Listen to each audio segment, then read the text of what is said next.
All right, friends, this is going to be part 75 of Dinosaurs and Man. And in this video here, we're going to talk about rare and endangered animals. And somebody be saying, okay, why are you talking about that? And so one of the topics that, or one of the questions that I get is when people are talking to me about dinosaurs, it is undoubtedly, they're going to ask me, well, what happened to them? Why don't we see them anymore? And so it's been my experience, researching all this, that it's undoubtedly they've been hunted to extinction for the most part. I truly believe that. I just believe that their areas where they occupy or they live has been just populated by man. Man hunted them off.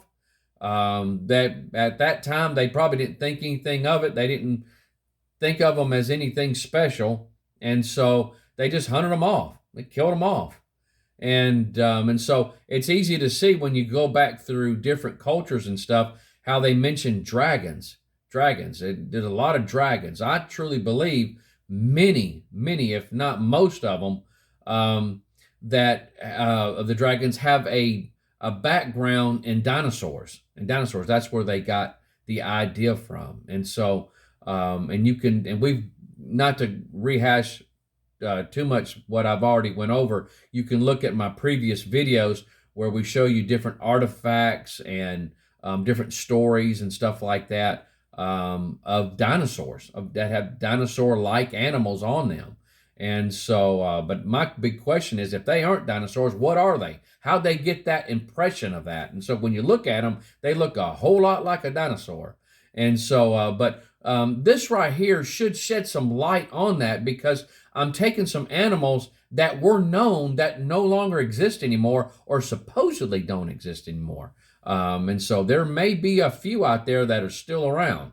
And so, but if you'll notice on the screen here, I'm going to read just a footnote by Leonard Clark from this book, The Rivers Ran East. And so what he says is, he says, further, I do not believe necessarily that the extinct giants of the age of reptiles died out because of a change in weather causing the disappearance of vegetation from which they got their food. A change in weather causing high humidity in the Earth's atmospheric envelope could, however, have blocked out the cosmic rays sufficiently to cause the great reptiles to die out from rickets.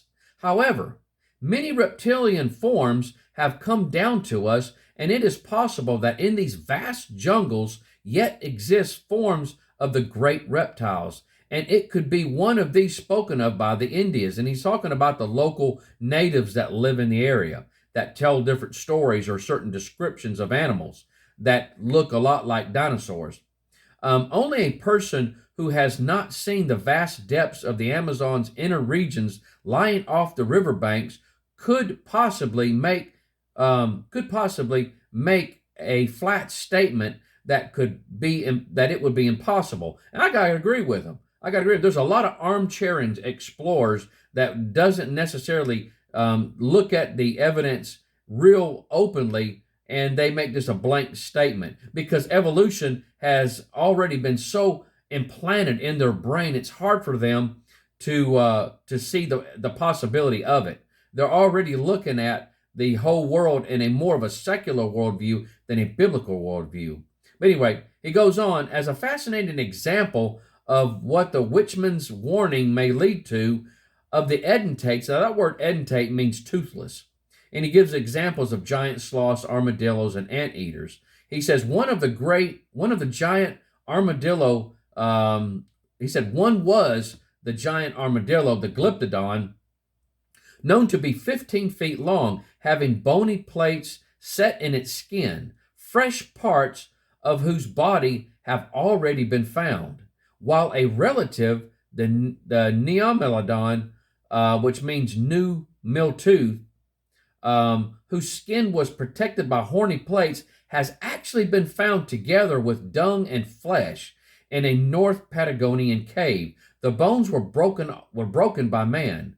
Now, if we accept the prevailing scientific theory that the Amazon tribes were descended from Mongoloids who could not have migrated to the South American continent further back than 5 to 10,000 years ago, then it is quite possible that today Neomylodon still lives in this vast, uninhabited jungles of the Amazon country. Therefore, the extermination of the giant edentates is not yet established because the Indian legends, there we go, the Indian legends must first receive serious investigation in the unexplored tracts, for they state that such monsters still exist. It is altogether possible, however, that with the establishment of a land bridge, which he gives examples of Isthmus and Panama, between North and South America, all the great edentates were exterminated. This from a combined attack of the jaguar introduced from North America, seeking prey, as well as the great herds of the primitive horses, infringing on their feeding grounds, and of course the hunting Indians. Lest I be accused of taking Doyle's Lost World too seriously, it must be noted that the Kukri, which is the gray ox, was discovered in heavily populated, long explored Indochina by Defosse only 15 years ago. Its name meaning Novabos, while I found existing on Hainan Island a type of ancient elk, which I located by following the native legends confirming its existence. And I got to tip my hat out to the guy. He took seriously the local natives and stated that, hey, let's look into this, and end up finding an animal, a new animal. And so, but guys, if you'll notice on the screen here, this is a glyptodon that he was talking about. That's what a glyptodon looks like.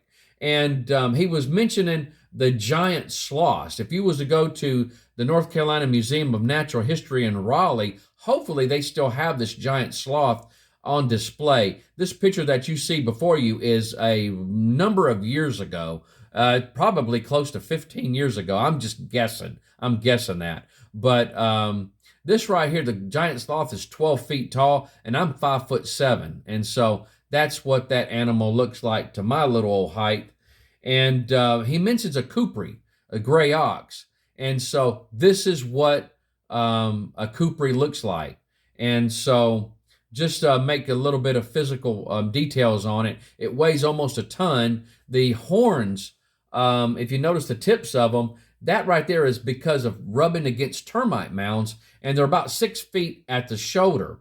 And so a Cambodian veterinarian, this Dr. Savelle, captured one in 1937 by request of Arkeli Urbain in 1936. Urbain was the director of the Francis Vincenzo. Why do they have to make these words so tough?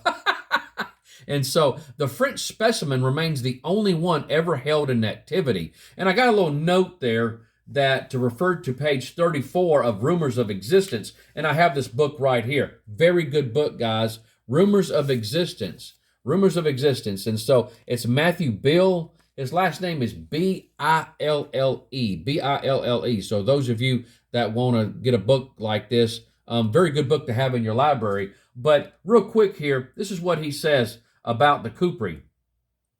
He says by 1969, the wild population was estimated at 100 or less. The animal had the misfortune to occupy a range made up of Laos, Vietnam, Thailand, and Cambodia.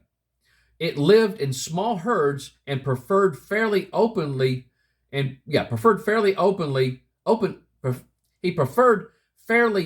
country. I'll get it right here in just a minute. Over the dense forest that might have provided better concealment. And so the animal kind of walked around in the open where everybody could see it. It says, as wars continued to sweep over the region, the animals were shot to feed soldiers, guerrillas, or the desperate peasants who had been deprived of their own food by the soldiers and guerrillas. Others were unintentional victims of artillery barrages and landmines. Such depredation led to the fears that the Kukri was extinct. Fortunately, post-war sightings beginning in 1982 have confirmed the species is hanging on. The 1982 rediscovery involved a group of 5 in northeast Thailand. In Kampuchea, sightings were reported in 1984 by villagers who are known to value the animal's genes. They leave their domestic cows in the forest, hoping they will mate with Kukri bulls. Recent sightings of a few animals have also been confirmed in Laos and Vietnam. Today, the Species Survival Commission of the World Conservation Union estimates there are between 100 and 300 Kukri scattered across the 4 countries. A Kukri action plan has been drafted to try to preserve the species, which is now considered the rarest large mammal in the world. And so that's from the book here, Rumors of Existence. But guys, what I'm going to do is I'm going to stop right there. I'm looking at my slides here, and I think it probably would be best if we just pick this up on the next video. And so that'll give you a little insight as far as when we're talking about animals, what happened to them. Right here, the Kukri, because of just being out in the open and wars and just man, coming on the scene, and they just hunt these animals to extinction. They need food, so they're just trying to get what they need to survive. And so they're not thinking of, hey, maybe we need to leave 2 of these animals alone, a male and a female. They're not thinking about that. And so, it's just, it is what it is. And so, but at any rate, guys, we'll pick this up next time. I'm going to show you some more animals, and hopefully we can get this block here knocked out in about 2 to 3 videos. Okay? Y'all take care. Bye-bye.